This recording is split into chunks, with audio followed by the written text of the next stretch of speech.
Topic है व्यंजन। व्यंजन क्या होता है? जो स्वरों की सहायता से जब कोई वर्ड बनता है उनको हम कहते हैं व्यंजन।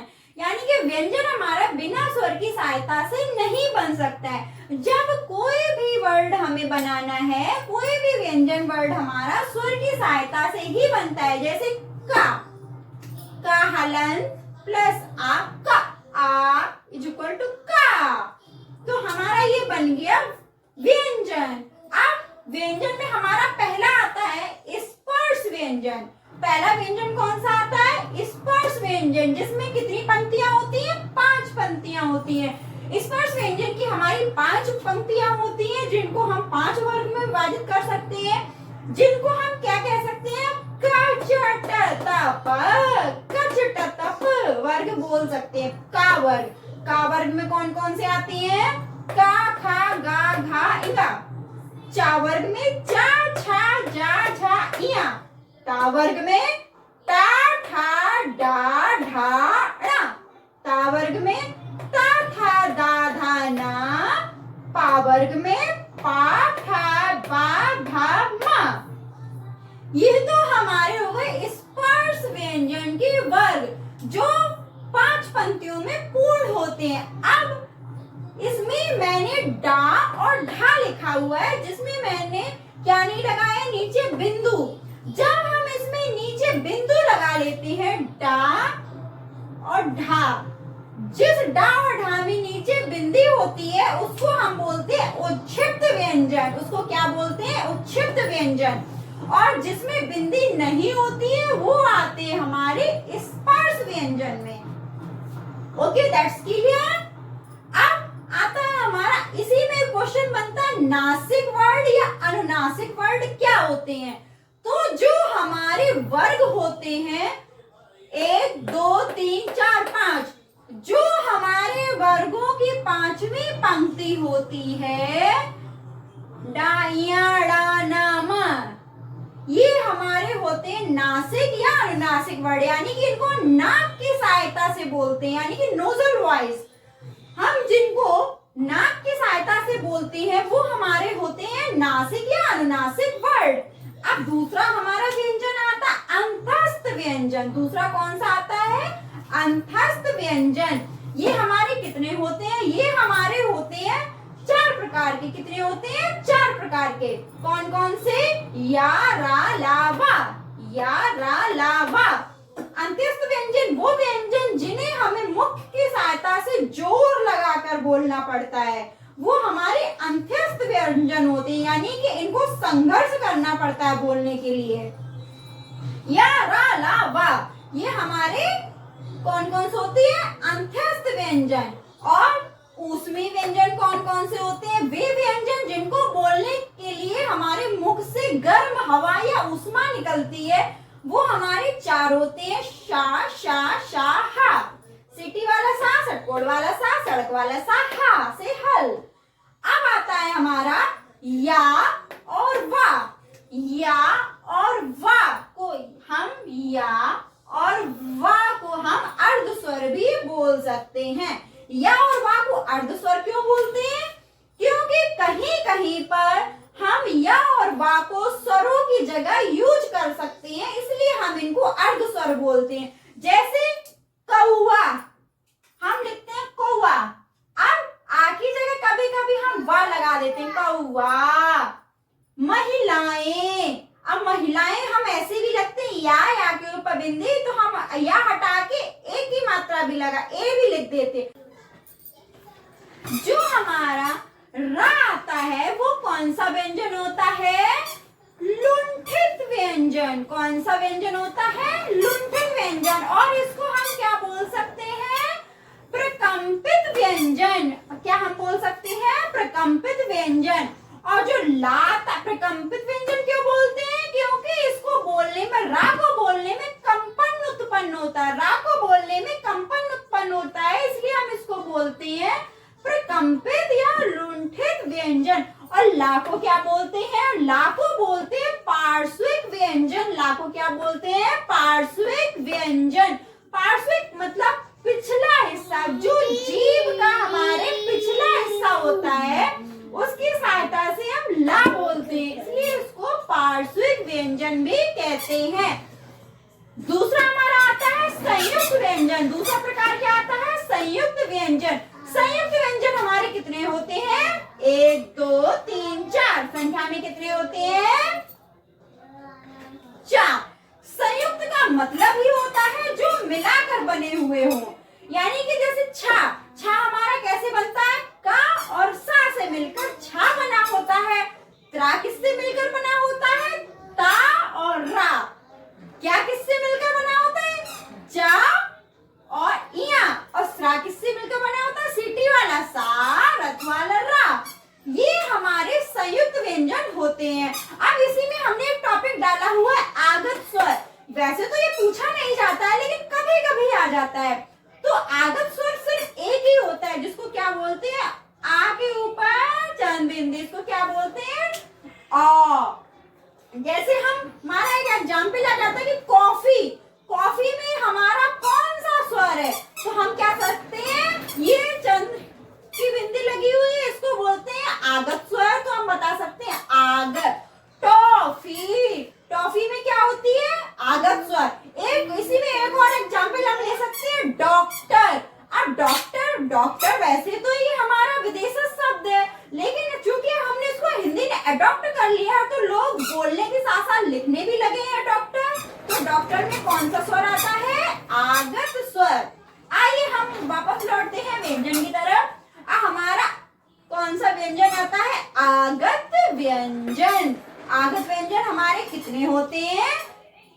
का खा जा फा, का खा गा जा फा। अब ये क्या होते हैं? जिनमें जफर लगा होता है। क्या लगा होता है? जिनमें जफर लगा होता है, यानी कि अगर हमने का लिख दिया, का के नीचे ये बिंदी लगा दी, तो ये हमारा का हो गया।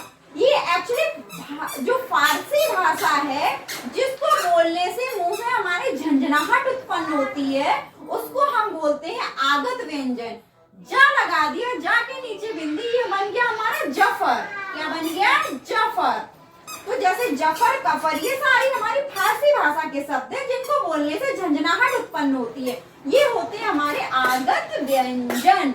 अब हमारा नेक्स्ट आता है व्यंजन घोषत्व के आधार पर व्यंजन। घोषत्व के आधार पर व्यंजन कितने प्रकार के होते हैं?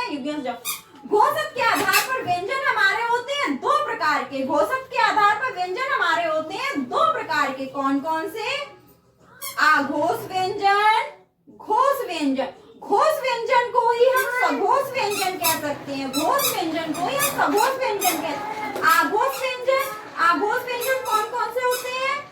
जिनमें हमारी आवाज में कोई दम नहीं लगाना पड़ता है, जितना ज्यादा आवाज को हम अपनी पैनी कर सकते हैं। और घोष व्यंजन कौन कौन से होते हैं? जिनको हमें जोर लगाना पड़ता है बोलने में, जिनको बोलने में हमें अपना प्रेशर लगाना पड़ता है, जोर लगाना पड़ता है, दम लगाना पड़ता है, उनको घोष या सघोष व्यंजन कहते हैं। अब चूंकि आपने पढ़ा हुआ है कि हमने एक स्पर्श व्यंजन की पंक्ति बनाई थी, वो पंक्ति के का खा गा गा इया ई वाली पा फा बा भा मा, ये इस तरीके से जो पंक्ति बनाई थी, तो अघोष में क्या होगा? पहली पंक्ति और दूसरी पंक्ति, पहली पंक्ति और दूसरी पंक्ति कौन कौन सी? का चा टा ता पा, खा छा, इस तरीके से जो भी होते हैं वो। और जो हमारे ऊष्मी व्यंजन होते हैं, शीटी वाला सा, षटकोण वाला सा, सड़क वाला सा, वो हमारे आते हैं अघोष व्यंजन में। और घोष व्यंजन में क्या आते हैं? जो हमारे स्पर्श व्यंजन के जो पंक्ति नंबर 3rd 4th 5th, यानी कि तीसरी, चौथी, पांचवी, प्लस हमारे अंतस्थ व्यंजन या रा ला वा, या रा ला वा, और हमारा ऊष्मी व्यंजन कहा, और जितने भी हमारे स्वर हैं वो सभी के सभी हमारे आते हैं घोष या सघोष में। अघोष की संख्या 13 होती है, 13 होती है, वैसे तो पूछी नहीं जाती है, लेकिन घोष या सघोष की संख्या कितनी होती है? 20 होती है। अब इसी के साथ ही कभी कभी हम लोग पूछ देते हैं कि उच्छिष्ट व्यंजन कहाँ गए? भाई इसमें तो आपने स्पर्शी व्यंजन डाल दिए, ऊष्मी व्यंजन डाल दिए, इसमें आपने स्पर्शी व्यंजन डाल दिए,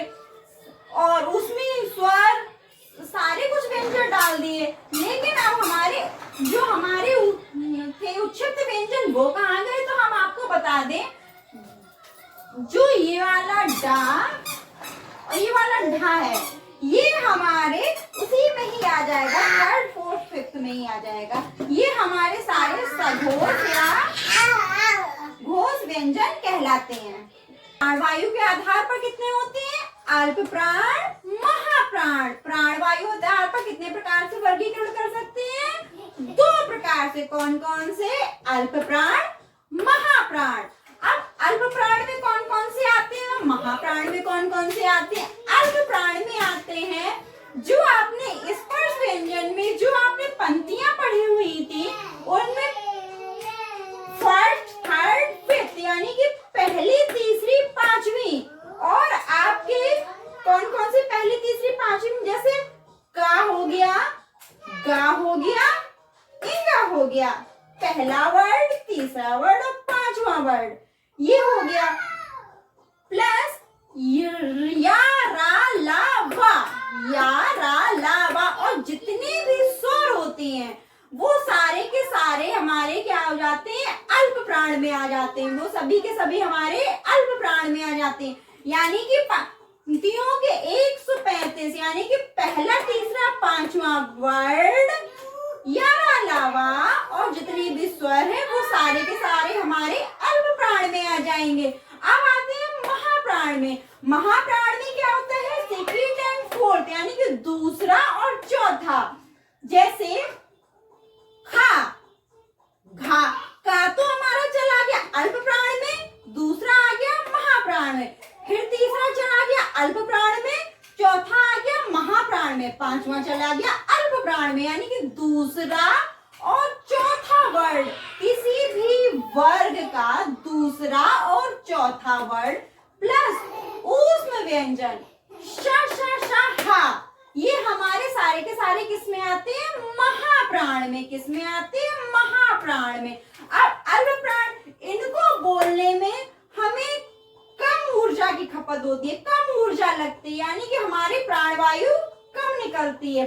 और महाप्राण में भाई महाप्राण है, इसमें इनको इन वर्डों को बोलने के लिए ज्यादा से ज्यादा हमारी जो हवा होती है वो मुंह से बाहर निकलती है, यानी कि इनमें प्राणत्व वायु का आधार ज्यादा लगता है।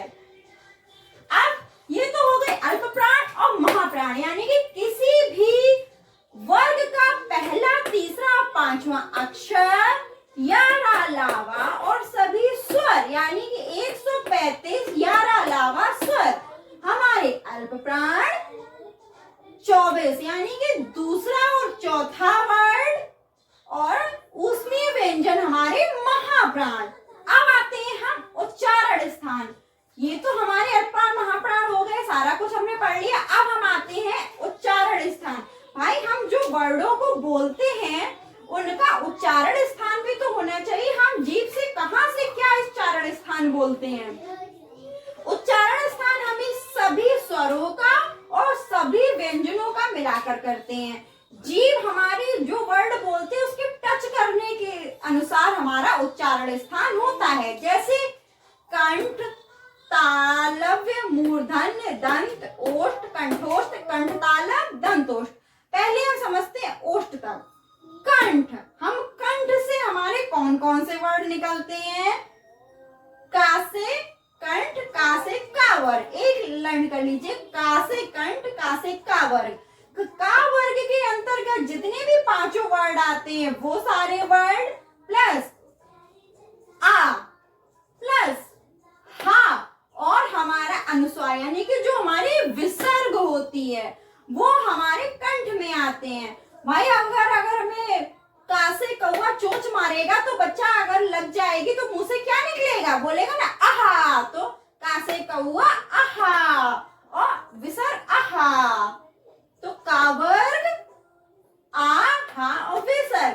तालब में मतलब हमारा जो तालब का मतलब है छत, यानी कि जो हमारी जीभ के ऊपर जो छत होती है वो, इसमें सारे चा वर्ग आ जाते हैं। चा, छा, जा, झा, इया और ई, या और सा। बच्चे को चा से चम्मच से अगर हम दूध पिलाएंगे गर्म होगा तो क्या बोलेगा? ई, तो ई आ गई। अब अगर माँ पूछेगी कि आपको गर्म बच्चे आजकल तो इंग्लिश मीडियम में पढ़ते बोलेंगे यस यस यस, तो क्या बोल देते हैं यस। चा से चम्मच वर्ग ई और या और सा। टावर मूर्धन्य, सारा टावर टा ठा डा ढा, री से ऋषि, रा से रथ और सा। दंत जो हमारे दांतों की सहायता से बोले जाते हैं, ता वर्ग, पूरा ता वर्ग, ता था दा धा ना ला और सा। ता था दा धा ना ला और सा हमारे दांतों में आते हैं बोलने के आधार पर, तो इनको बोलते हैं दंत वर्ग। ओष्ठ, अब वो वर्ड जो हमारे ओठों को टच करते हैं, हम बोलने पर हमारे लिप्स जो होती हैं वो टच करते हैं, जैसे पा फा बा भा मा। ऊ और बड़ा ऊ, ऊ और बड़ा ऊ भी हमारे हल्के हल्के से ओठों को टच करते हैं। ये तो हमारे सीधे सीधे हो गए। अब कुछ वर्ड ऐसे होते हैं जो दो चार स्थान लेते हैं, जैसे ओ, औ। अब ओ कैसे मिलकर बना हुआ है, आ प्लस ऊ, छोटा ओ।